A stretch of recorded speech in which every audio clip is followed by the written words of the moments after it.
Yo creo que hay un análisis estratégico electoral, primero, de Sergio Massa. Después podemos hablar de convicciones patrióticas, del compromiso de Sí. cualquier dirigente, de exponerse en primer plano, cuestiones de incluso de ego. Pero hablemos de estrategia. Sí. Yo creo que la estrategia electoral fue a partir de un diagnóstico que decía mi aprobación, mi intención de voto 2023, yo queriéndome exponer con las ambiciones que tengo a presidente, son bajas. Sí. Si ante ese escenario... Y muy deshilachado en un Congreso paralizado. Sí, y aparte él con un bajo perfil, quizá podíamos pensar previamente que con un bajo perfil se podía mantener separado de los conflictos entre Alberto y Cristina y eso hacerle crecer su imagen, que naturalmente podía ser como el candidato del Frente de Todos naturalmente. No sucedió.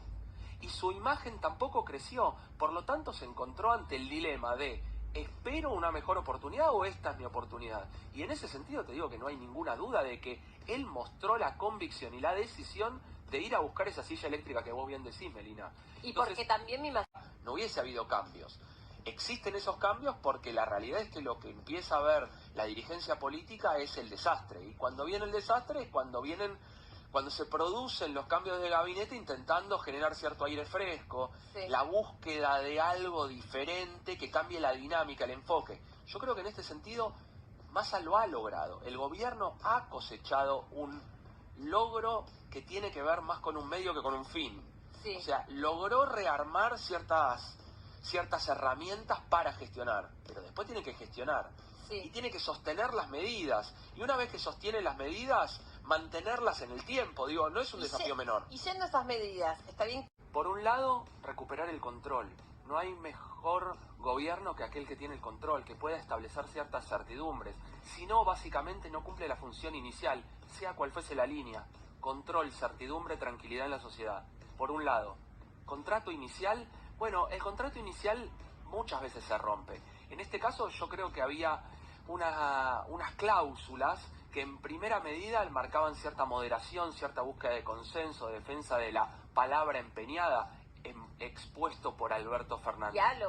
Diálogo, eso no se logró del todo. Quizás en un principio, vos fíjate, cuando el presidente logra en las cuarentenas una alta aprobación, es porque generaba consenso político, respaldo científico y de alguna manera se ponía en primer plano como piloto de la tormenta. Sí. Se decía que se enamoró de las cuarentenas. ¿Por qué? Bueno, porque llegaba al 75, 80, 70, podemos convalidar, por ciento de aprobación. Era un número muy importante.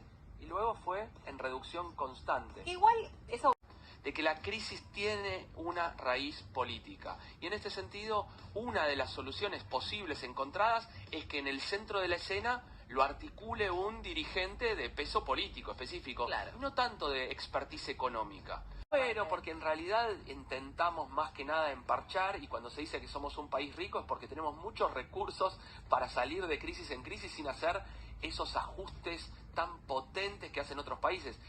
Hay un documental ahora que está muy en boga, que es el de Simón Pérez en Netflix, ¿no? Sí. Y vos mirás los 2 minutos que hablan sobre la inflación del Estado de Israel y dice, yo llegué con un aval político muy fuerte y ajusté, porque tenía un 500% de inflación, y ajusté todos los ministerios.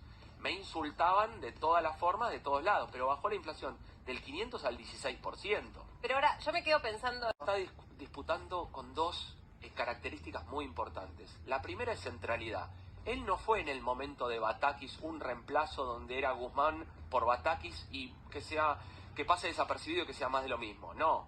Él llega con un nivel de centralidad, ambición de poder y energía para liderar muy fuerte y despierta mucha esperanza. Yo miro los títulos que están, no es un ministro de Economía tradicional, no es la convocatoria de, no sé, de Melconian, de Redrado, de Peirano, no es un técnico, para nada, no es un técnico. Es un político. Sí, y eso configura el segundo reconocimiento, de que el Frente de Todos necesita cierta articulación que no tenía, porque ese cargo de articulador lo había dejado vacante el presidente, o le habían pedido que lo deje vacante, por las buenas o por las malas. Sí.